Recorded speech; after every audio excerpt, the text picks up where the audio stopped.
Hey everyone, my name is Chris Lambert, and on this channel we talk Kanye West. And before getting into the main article that we're going to discuss, we're going to step back to the past. You may remember end of April 2018. April was noteworthy as it was the month that Kanye returned to Twitter after like a year and a half absence.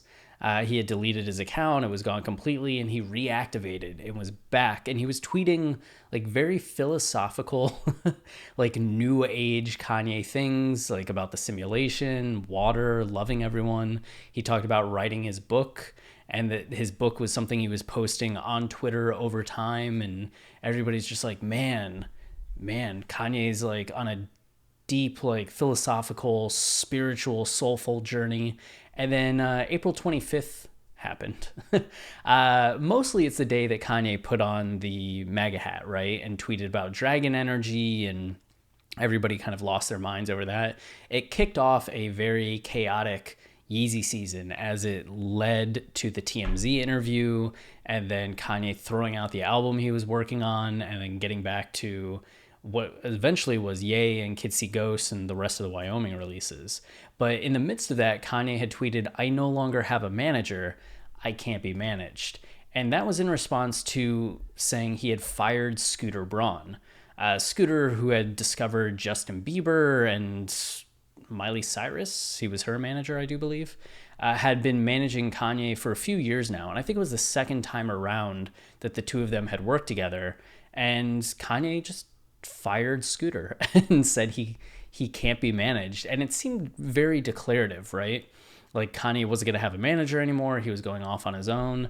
And for the next few months, that really was the case. But by the end of the year, there was a new presence in Kanye's camp and circle. And that was Boo, which you can see Boo here in the photo with Jaden and Kanye backstage at the KOD tour. And this was October 20th, 2018. And at that point, I don't know how many of us knew much about Boo, knew what Boo's role and connection was to Kanye, but Boo would continue to be around and be a bigger part of Kanye's inner circle heading forward.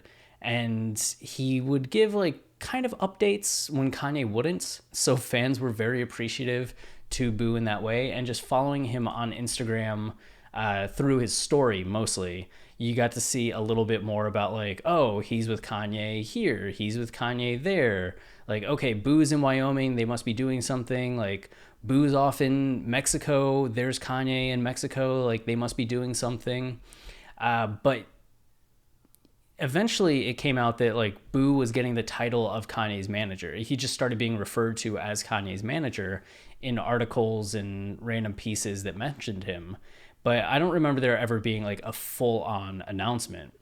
So at this point, it's still kind of like, okay, so Boo is Kanye's manager, but how did that come about? Who is Boo?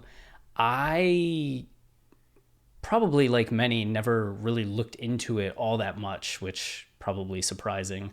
But I think there are people that know the music industry that are just like, you don't know Boo? And it's like, how don't you know Boo? And now I do. Thankfully, this article came out today, and it's an interview with Boo at work with Abu Boo time, Kanye West's elusive manager. And I think this might be, as far as I know, like the first major interview that Boo has done. And it says that he's a former Def Jam A&R VP and has signed stars and ushered hits. And you're kind of like, okay, has he? Has he? What's his background? So first, he's the little brother of Akon, which, he was Akon's A&R before he even knew what an A&R was. Like, there's a tidbit in here that talks about when Akon signed his first contract, he was like, yo, my brother picks all of my singles. And Akon had some of the biggest singles of the 21st century. And that's thanks to Boo. And you can see here, he discovered and signed T-Pain in 2005. So it's because of Boo that we have T-Pain. And without T-Pain, we wouldn't have 808s and Heartbreak the way that it was. And without 808s, I keep calling it 808s and Heartbreak. In another take, I was doing it too. 808s and Heartbreak, we wouldn't have the hip hop industry the way it currently is. Like, I don't think you have Cudi, Drake, Weeknd, Post Malone, all kind of in their bag, building on what T-Pain started, what Kanye kind of did with it, and where it's gone from Drake and Cudi and those other artists, like developing that sound and that soundscape. So that's pretty huge. And you can see that he was Def Jam's youngest vice president of A&R at only 28 years old. And he got to work with Lady Gaga and Rihanna. He was also the A&R for Watch the Throne, which is also very impressive. So we know that he had a working relationship with Kanye that went back to actually being in the studio with him, helping craft this project. It'd be interesting to know what more like impact he had on that album. But whatever role he played in that album, good on you, you know? So this interview is interesting just from the perspective of if you're a Kanye fan wanting to learn more about Boo, who is Kanye's manager at this point and seems to be very active, not just as a music manager, right? And as someone behind the music, but also just in helping Kanye with all facets of what Kanye is doing these days. Boo seems to be there as a guiding hand and sounding board. And there's some details in this article that are relevant for our conversation, right? You see that he says he's based out of Atlanta and Kanye is also building a dome now in Atlanta. So he's shifting a portion of his company, Yeezy Enterprises, here. It's perfect for the company and me at the same time because I can focus my time and energy in one location. Yeah, there's a lot of photos of Boo out in Wyoming, Boo out in Los Angeles, Boo down in Mexico. Like, he can be in Atlanta more often now. And we've seen Kanye in Atlanta for, I guess it's the last month, right? Specifically in Pinewood Studios, where he has that 100-foot screen that he's been watching basketball playoffs, Blade Runner.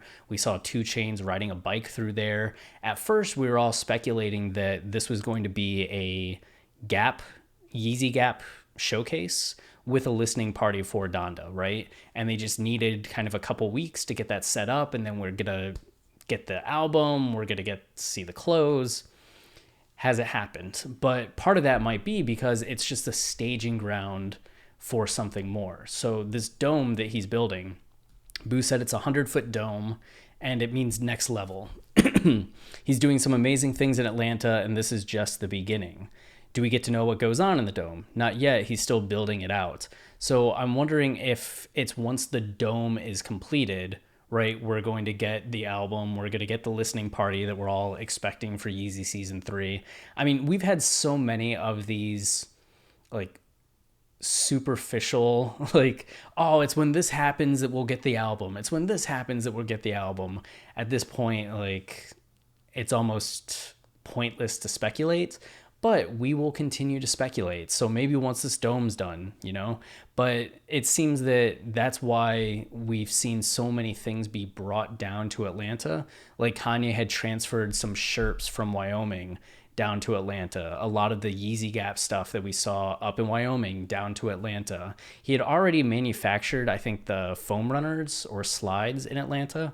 So it seems like he has some business practice there already. Or has had ventures there. But him building this dome and whatever is going to happen in there is definitely news.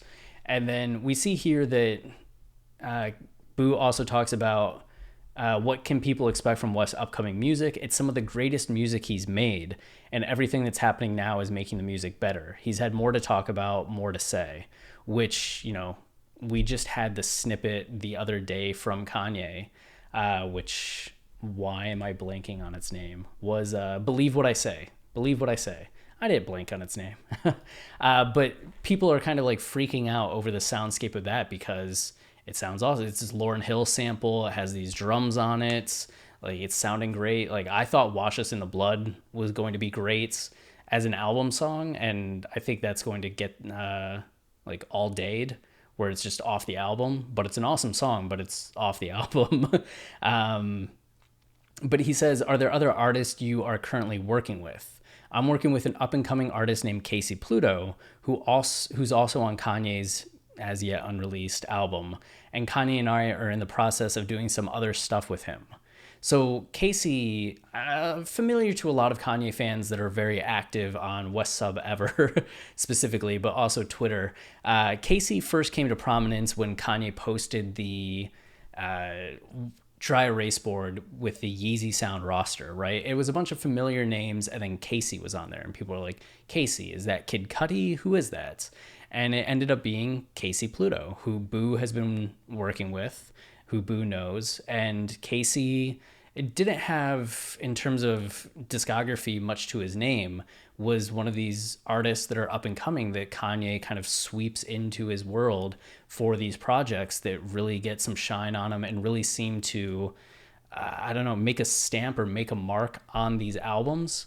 You hope in the way that like Travis Scott's right did with Yeezus, that he was a big part of that, and you look to see who Travis Scott has become, right? Casey Pluto kind of gets brought in on this, and who will Casey Pluto become? Ant Clemens and Ty Dolla $ign were kind of the previous two that were mostly unknown and then get this huge platform and blow up. And Casey, since that initial tweets, has really been doing a great job on social media, engaging with the Kanye community, introducing music, giving very cryptic updates that, you know, some people get tired of because Kanye's Kanye and he's going to Kanye. So if Casey's like, oh, the album's coming like in a week, and then Kanye decides to delay it, you know, that's a shame. But Casey has been doing a good job of having patience, I think, with some of the more vocal fans, while also just engaging with everybody and, I don't know, being a fun